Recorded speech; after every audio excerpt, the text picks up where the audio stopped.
Mi suegro intentó desalojarme de mi propia casa, asegurando que era de la familia. No sabía que yo había transferido la hipoteca a mi nombre años atrás. Su cara cuando lo leí frente a todos. La primera vez que mi suegro insinuó que la casa era de la familia, pensé que estaba bromeando. Lo dijo con esa actitud de siempre, medio paternalista y medio metiéndose donde nadie lo llamó, mientras revisaba mis herramientas en el garaje como si fueran suyas. Pero hace unas semanas dejó de ser una insinuación casual y se convirtió en una amenaza real. Yo estaba trabajando desde casa, sentado en la mesa del comedor, cuando escuché que alguien entraba sin tocar. Creí que era un repartidor o quizá mi esposa que había olvidado algo, pero al asomarme vi a mi suegro caminando con absoluta confianza hacia la sala, revisando todo como si le perteneciera. Apenas abrió la boca y ya me estaba diciendo que recogiera mis cosas. Que necesitaba que saliera de la casa unos días porque iban a empezar una remodelación grande y no quería a nadie estorbando mientras él y un contratista que conocía desde hace años trabajaban. Yo me quedé en shock, porque nunca se había mencionado ninguna remodelación y mucho menos una que exigiera que yo me fuera como si fuera un inquilino temporal. Le dije que no había autorizado nada y que esa casa era mía, a lo que él respondió que la casa no era mía, que era de la familia y que yo solo vivía ahí gracias a haberme casado con su hija. No entendía qué mierda estaba intentando. Me habló como si hubiera algún acuerdo previo, incluso mencionó que él aportó dinero para la compra de la casa. Eso fue completamente falso. Cuando mi esposa y yo la compramos, yo puse casi todo, mi crédito, mis ingresos, mis ahorros. Ella aportó una parte del enganche, pero la hipoteca quedó enteramente a mi nombre porque así fue como el banco la aprobó. A su familia nunca les explicamos detalles porque simplemente no era necesario. Para mí todo eso era un dato administrativo sin importancia. Para él, aparentemente, era la base de una fantasía enfermiza donde podía decidir quién vivía o no en mi propiedad. El tipo traía unas carpetas impresas con supuestos acuerdos, con firmas que no existían, con frases absurdas como que él tenía derechos de supervisión sobre la casa. Él decía que eran documentos de soporte que probaban que me había comprometido a permitir que él decidiera sobre remodelaciones grandes, que tenía voz en asuntos de propiedad familiar y que, si yo no cooperaba, se vería obligado a desalojarme a través de un abogado. Me daban ganas de reír, pero la rabia me ganó. Le dije que esas hojas no valían nada y que podía intentar cualquier estupidez legal que quisiera, que sería divertido ver la cara del abogado cuando leyera la escritura. Me respondió que no fuera bocón, que no sabía con quién me estaba metiendo, que si él decía que la casa era de su hija, entonces así iba a ser. Yo estaba al borde de perder la paciencia, pero lo que realmente me sacó de quicio fue el tono con el que hablaba, como si yo fuera un mocoso que necesitaba una lección. Y justo en ese momento llegó mi esposa. Entró a la sala y vio la escena, él con sus carpetas ridículas, yo con la mandíbula apretada. Le expliqué lo que su padre estaba intentando hacer, pero él se adelantó diciendo que yo estaba reaccionando de forma exagerada, que solo quería mejorar la casa para beneficio de todos. Mi esposa se veía confundida, pero en lugar de indignarse por la locura de su padre, me cuestionó a mí. Me preguntó por qué nunca le dije que la hipoteca estaba solamente a mi nombre, como si eso justificara que su padre intentara sacarme de mi propia casa. Le dije que nunca se lo oculté, simplemente no era un tema relevante. Y en lugar de aceptar eso, se ofendió. Dijo que su papá solo estaba intentando ayudar, que quizá yo estaba malinterpretando las intenciones. Yo no podía creer lo que escuchaba. Mi suegro se aprovechó del momento, diciendo que si yo no quería cooperar era porque estaba escondiendo algo, que un verdadero hombre no tendría problema en dejar la casa en manos de la familia. La tensión subió todavía más cuando tomó sus carpetas y anunció que al día siguiente hablaría con un abogado para iniciar el proceso formal de desalojo. Mi esposa no dijo nada, solo se quedó mirando el piso como si todo fuera demasiado. Cuando él se fue, ella me dijo que necesitaba tiempo para pensar y se fue detrás de él, dejándome solo en la casa que, según ellos, no era mía. Esa noche me llegó un mensaje de él diciendo que disfrutara mis últimos días ahí. Eso fue lo que terminó de romper algo dentro de mí. Ya no era un suegro metiche o controlador, era un tipo que realmente quería joderme la vida y que estaba dispuesto a inventar cualquier cosa para lograrlo. Ahí supe que no iba a dejar que un cabrón con delirios de dueño arruinara lo que yo había construido. Supe que esto no iba a terminar en una simple discusión familiar. Y supe, sobre todo, que estaba dispuesto a llegar hasta donde fuera necesario, porque si él quería guerra, la iba a tener. Actualización 1. Pasó un poco más de una semana desde aquel día en el que mi suegro salió de la casa jurando que iba a sacarme por las malas y, aunque en un principio pensé que estaba exagerando o intentando intimidarme, no tardé en darme cuenta de que realmente estaba dispuesto a llevar la situación hasta un punto absurdo. En esos días no recibí ninguna llamada de mi esposa más allá de un par de mensajes tensos donde repetía que necesitaba espacio, que no entendía por qué yo había manejado las cosas de esa forma y que debía haber hablado con ella antes de cerrarme como un muro. Yo no tenía interés en discutir por mensaje, así que le respondí solo lo necesario. Mientras tanto, me dediqué a ordenar mis papeles, revisar la escritura, actualizar mis cerraduras y asegurarme de tener absolutamente todo en regla por si el viejo decidía intentar alguna estupidez legal. No lo hice por paranoia, simplemente conocía lo suficiente de él para saber que, cuando se le mete algo en la cabeza, arrastra a todo el mundo con tal de salirse con la suya. Efectivamente, un día recibí un correo accidentalmente reenviado desde el teléfono de mi esposa, donde su padre había copiado mi dirección sin querer.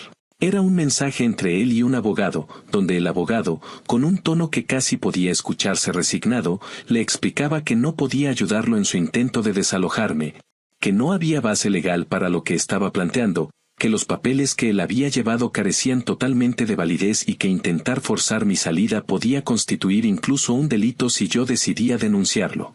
El abogado también dejaba claro que, si él insistía en presentar una demanda, corría el riesgo de quedar como un completo irresponsable ante un juez, lo cual podría traerle más problemas que beneficios. Cuando terminé de leer ese correo, entendí dos cosas.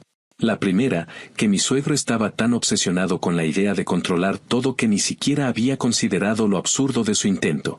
Y la segunda, que ahora que tenía una negativa directa de un abogado de su lado, era muy probable que viniera a buscarme para desahogar toda su frustración. No pasaron ni 2 horas desde que abrí ese correo cuando escuché golpes secos en la puerta principal. No fueron toques, sino golpes fuertes, como si la persona al otro lado pensara que derribar una puerta ajena era parte del protocolo básico de conversación.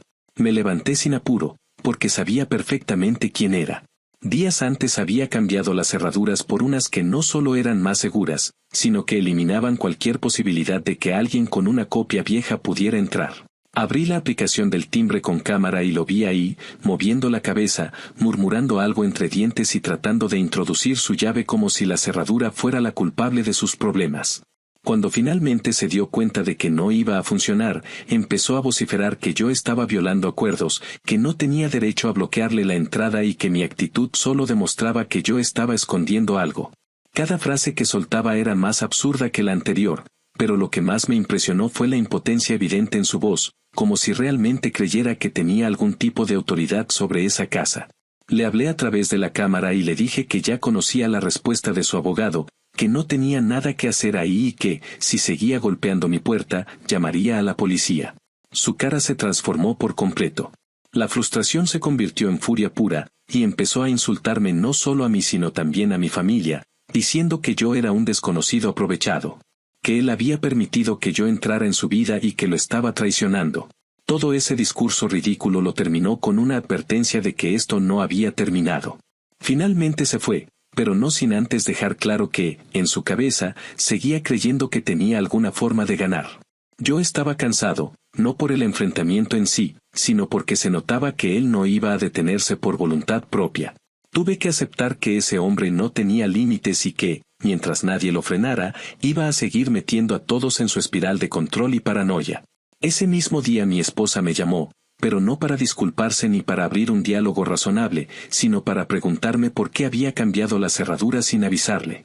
Le dije que ya sabía por qué, que no iba a permitir que su papá volviera a entrar cuando quisiera y que no tenía intención de seguir fingiendo que la situación era normal. Me respondió con lágrimas en la voz, diciendo que estaba atrapada entre su padre y yo, que ambos la estábamos obligando a elegir bando y que no sabía qué hacer. Yo traté de explicarle que no se trataba de obligarla a nada, sino de poner límites básicos, que cualquier persona adulta entendería que nadie tiene derecho a exigir la casa de otro. Pero ella seguía repitiendo que yo había manejado las cosas de forma demasiado agresiva. Terminamos la llamada sin llegar a nada y sentí un cansancio profundo, como si estuviera hablando con alguien que se negaba a ver la realidad por más que la tuviera enfrente. Durante esos días empezaron a llegar mensajes de familiares suyos.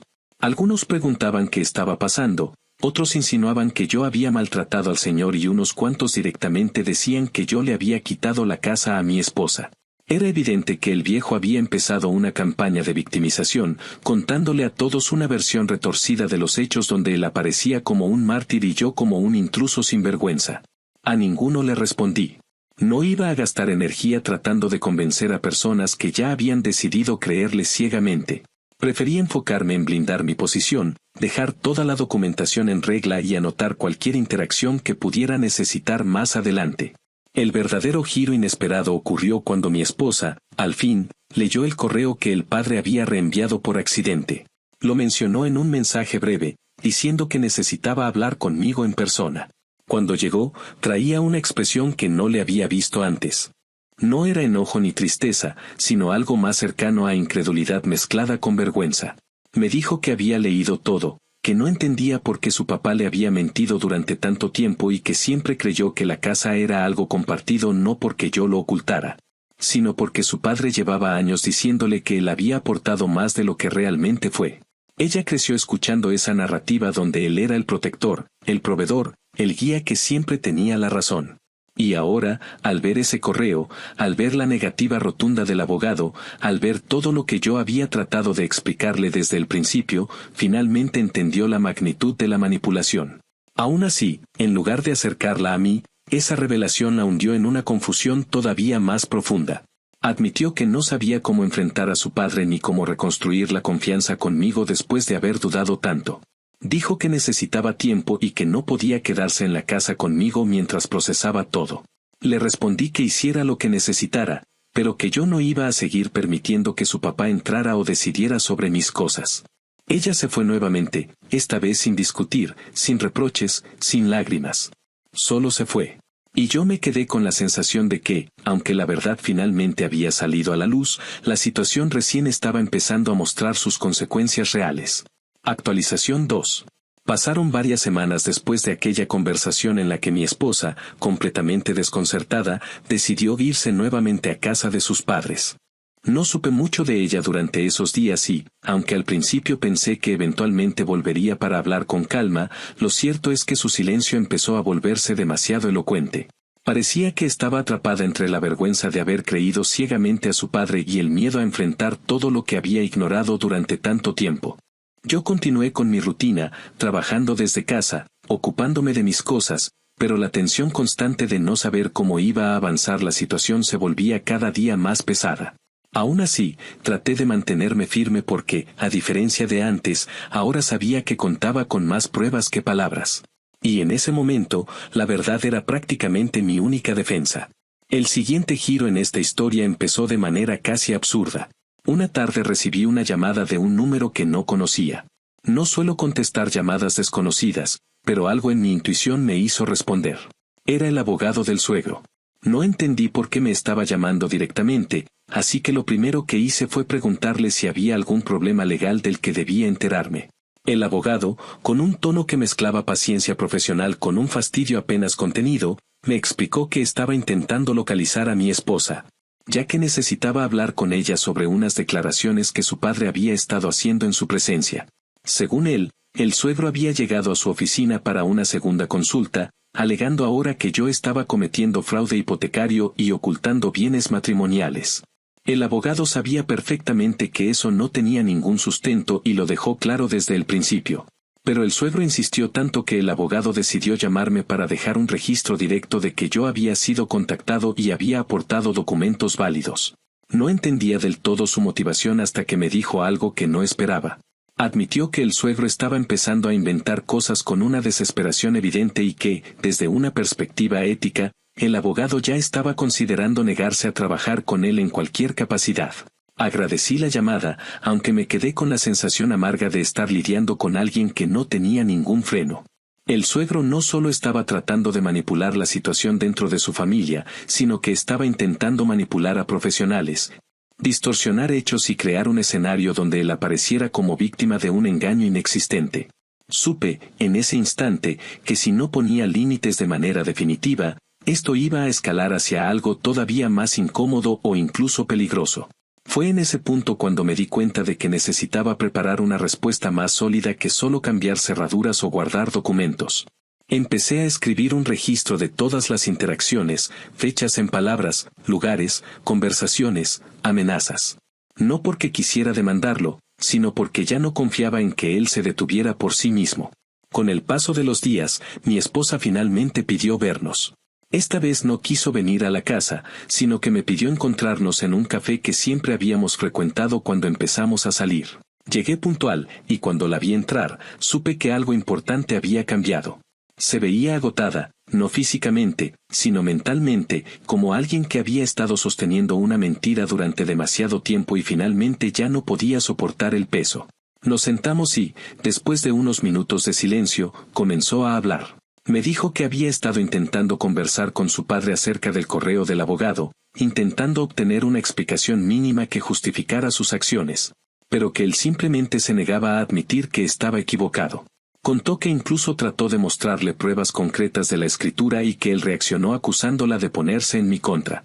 Según ella, el viejo pasó de la negación al enojo en cuestión de segundos, llegando incluso a insinuar que yo la estaba manipulando, que era víctima de un marido controlador que quería aislarla. Fue en ese momento cuando ella empezó a ver el patrón completo, un patrón que había estado presente toda su vida pero que nunca había cuestionado.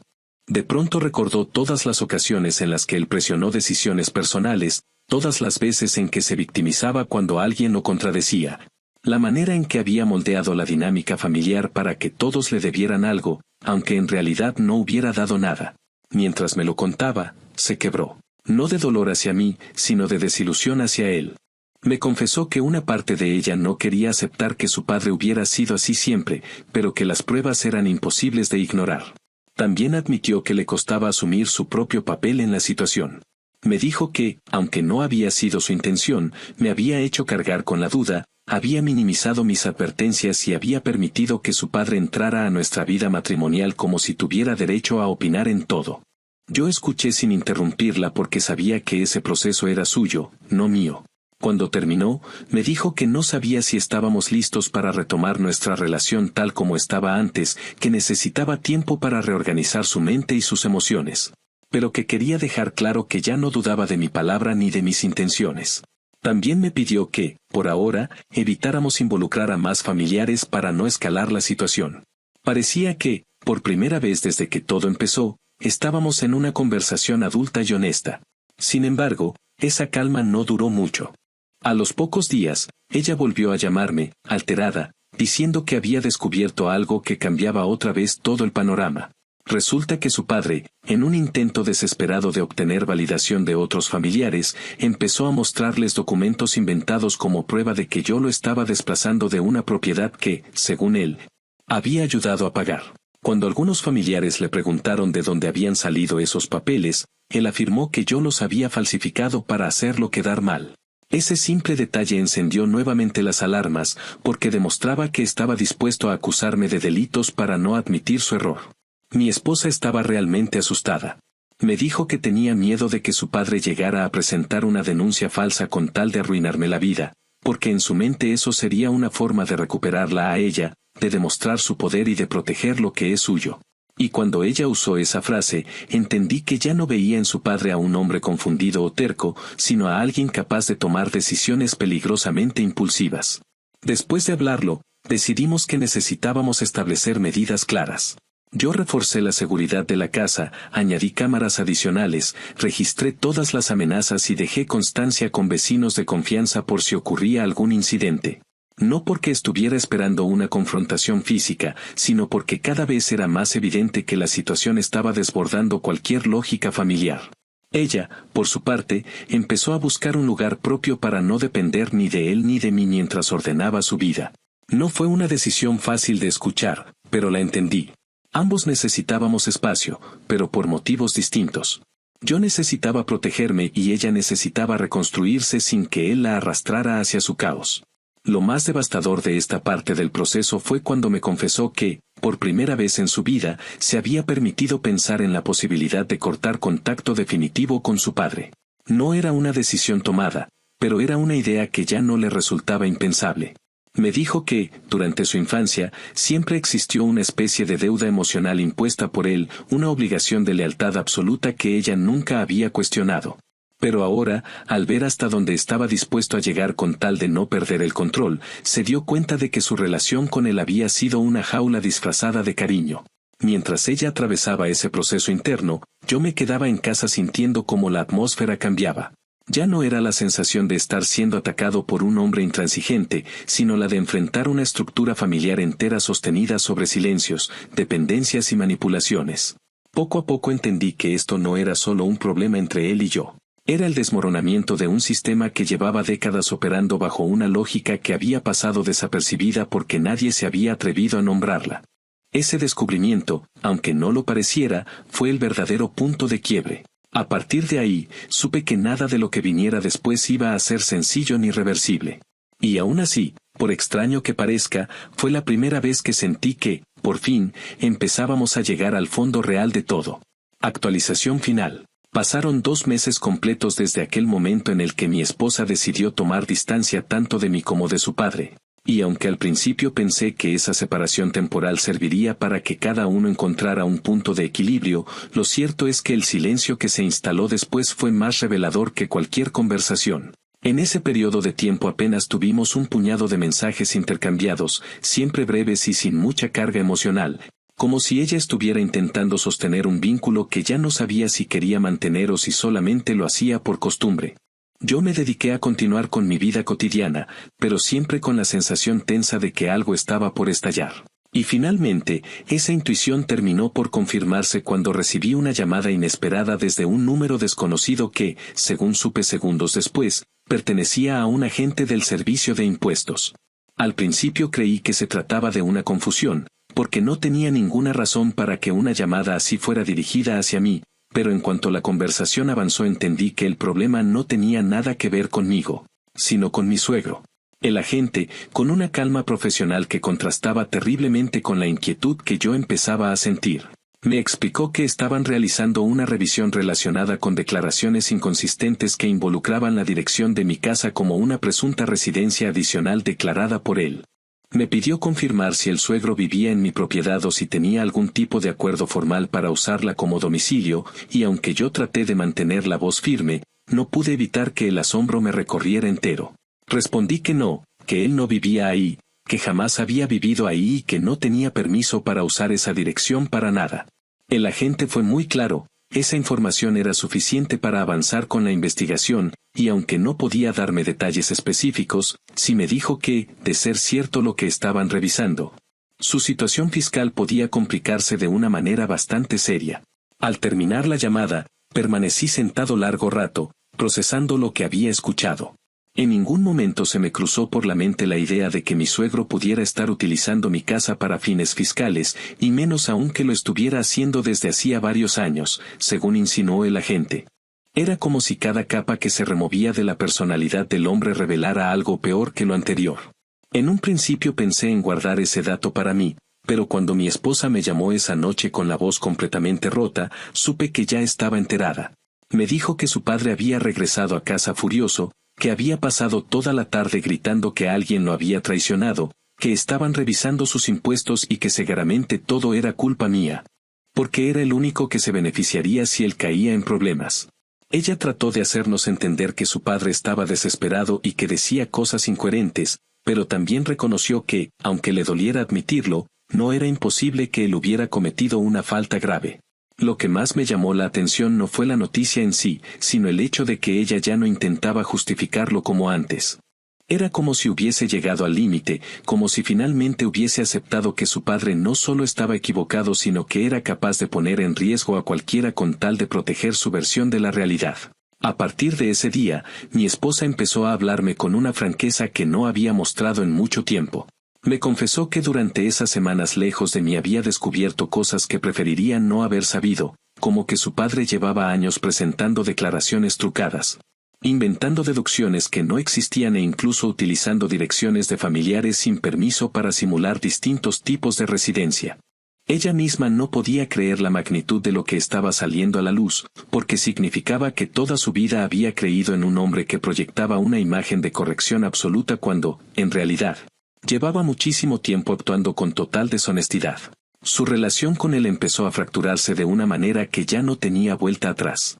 Me contó que cuando intentó confrontarlo con calma, él reaccionó de la peor manera, acusándola de haberse puesto de mi lado y diciéndole que estaba traicionando a su familia por proteger a un extraño. Ella le respondió, por primera vez, que yo no era un extraño y que esa casa no era suya, que su insistencia en manipular a todos había llegado demasiado lejos. Él reaccionó intentando minimizarlo todo, diciendo que esas cosas del gobierno siempre se podían arreglar, pero cuando ella le preguntó si realmente había utilizado mi dirección sin permiso, su silencio fue tan contundente que ya no hubo necesidad de obtener una respuesta verbal. La tensión entre ellos creció tanto que su madre, que casi nunca intervenía en los conflictos familiares, terminó pidiéndole a mi esposa que se fuera de la casa por un tiempo porque los gritos eran constantes y el ambiente se había vuelto insoportable. Fue ahí cuando ella entendió que ya no podía sostener esa dinámica y decidió regresar a nuestra casa para recoger sus pertenencias. Me pidió que estuviéramos presentes los dos para evitar cualquier malentendido y no me pareció mala idea, así que acordamos un día para hacerlo. Cuando llegó, se veía distinta. No había enojo, no había llanto, no había esa mezcla de culpa y confusión que había mostrado en los últimos encuentros. Lo que había en su rostro era una especie de resignación tranquila, como cuando alguien finalmente acepta que una etapa ha terminado y que forzar su continuación solo haría daño. Mientras recogía sus cosas, hablamos de manera más honesta que en los últimos meses. Dijo que me quería y que le dolía profundamente todo lo que había pasado. Pero también admitió que la estructura de su vida se había fracturado tan por completo que necesitaba reconstruirla desde cero sin estar atada ni a mí ni a su padre. Agradeció que hubiera puesto límites, aunque en su momento le costó reconocer que eran necesarios. Me aseguró que nunca creyó que yo actuara por maldad y que lo que realmente la había golpeado era darse cuenta de que ella misma había permitido que su padre actuara como dueño no solo de su vida sino también de su criterio. Antes de irse me dijo que necesitaba un proceso largo para sanar y que no quería arrastrarme a un conflicto emocional que, honestamente, ya no me correspondía resolver. Después de que se marchó, la casa quedó en un silencio extraño, no incómodo, pero sí cargado de la sensación de algo que había concluido definitivamente. Me tomó unos días procesar todo. A pesar del caos que generó su padre, todavía había una parte de mí que lamentaba sinceramente que las cosas hubieran terminado así. Pero también sentí un alivio profundo al saber que, por fin, estaba fuera del alcance de un hombre que había intentado manipularme, intimidarme y desplazarme como si yo no tuviera derecho ni a defender lo que era mío. No celebré la caída del suegro cuando supe que iba a enfrentar repercusiones legales, pero tampoco pude sentir compasión. No después de todo lo que intentó hacer. Con el paso de algunas semanas, supe por familiares lejanos que él enfrentaba multas significativas y que posiblemente tendría restricciones fiscales por un largo periodo.